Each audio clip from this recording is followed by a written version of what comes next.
Hey guys, my name is Kevin. I'm one of the exercise specialists with the West Primary Care Network, and today we're here to talk about intensity and warm up and cool down.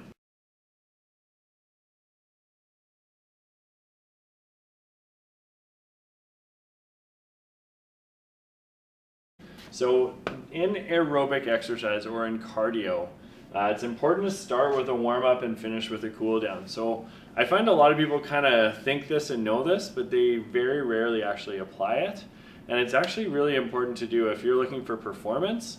It's really important as well as if you're at a higher risk, like if you have diabetes, if you have high blood pressure, cholesterol, heart disease, any of those things. We should be having a warm up and a cool down just to be safer during exercise. Okay, so first 3 to 5 minutes of an exercise session should be at a low intensity. So intensity is here, higher intensity, lower intensity. Your first 3 to 5 minutes should be slow. I have a lot of people coming to our programs and they go onto the track and they just start running. And your body is not ready for exercise yet. So your first 3 to 5 minutes, low, slow, and easy, okay? My analogy is like trying to start your car in the wintertime. So if you parked your car outside and it was minus 30, would you just start your car and hammer on the gas? Most people wouldn't. Their car would make some pretty bad noises. But your body is making those noises too, you just can't hear it. So what happens during a warm-up is two main things. One of them is your arteries vasodilate. It's a big word for they get bigger. So when we're exercising, when we're doing aerobic exercise, a lot of our blood in our body gets redirected out to our extremities, out to your legs and out to your arms, away from your stomach, away from your heart, away from your brain, and it gets put into your extremities. But it takes 3 to 5 minutes for your body to adjust to increase the size of the blood vessels and to send that oxygen and blood out to your legs. Once the second thing that happens is your muscle temperature warms up. So literal muscle temperature. Think about, my analogy for this is a piece of bread.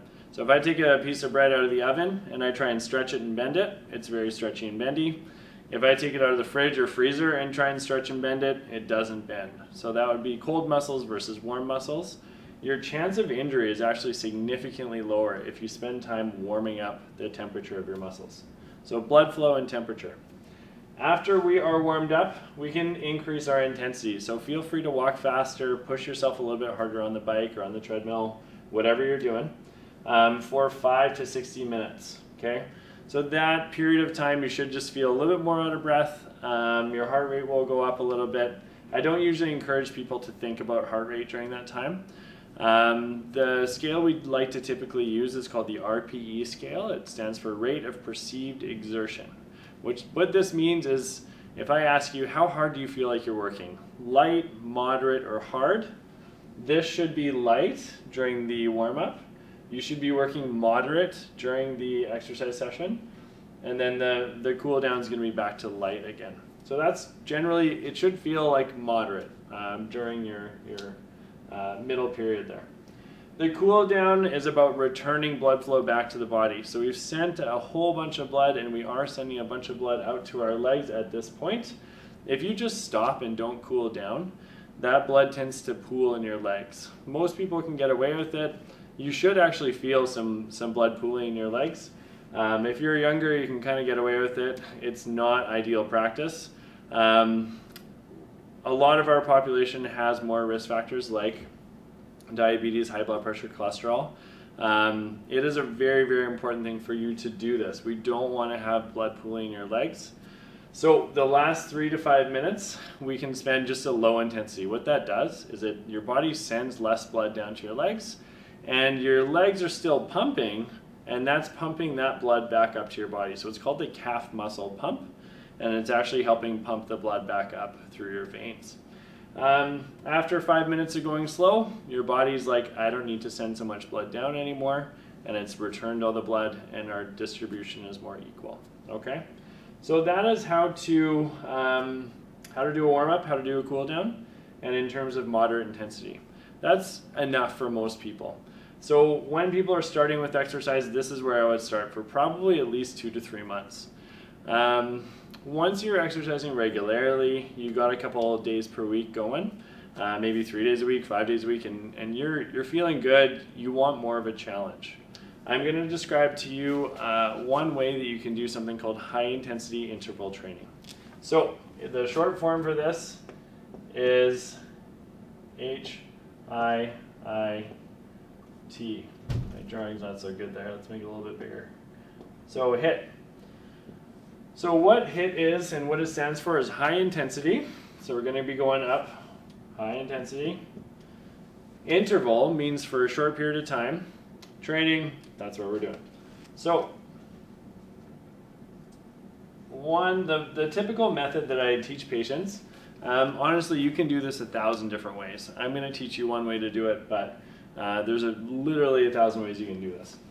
So with high intensity interval training, it's really important that our car engine is warmed up. So we need to do that warm up period. I like to spend a few minutes at the moderate intensity pace, and then we're going to pick our interval right here. So usually what I'll teach is increase your intensity to something that feels hard for you. So let's just say if you're on the bike and you're level 3 here, level 6 here, I'll turn up to level 12 for people. They got to do it for 20 seconds. I'll say 20 to 60 seconds as long as you feel like you can comfortably tolerate.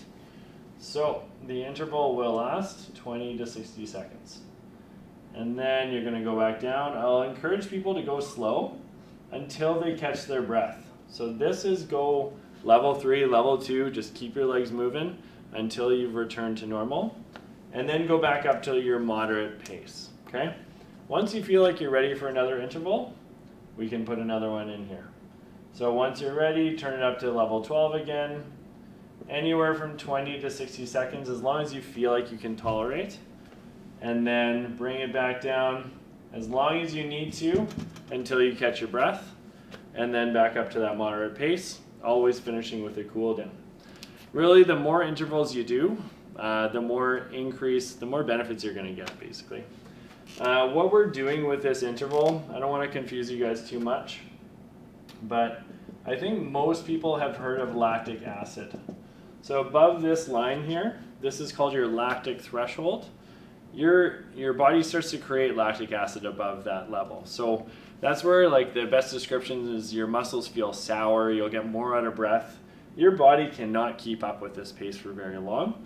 So that's why we only spend 20 to 60 seconds above that line, okay?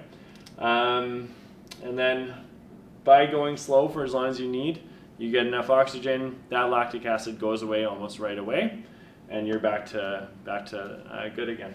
So once again, high intensity interval training is not for everybody. It is only for people who've been exercising with no problems, no pain, for at least probably 2 or 3 months, and have a good amount of experience with exercise. So yeah, that is intensity training. That's warm up and cool down. And if you have any other questions, your exercise specialist will always be happy to answer them for you. My name's Kevin. Thanks for watching.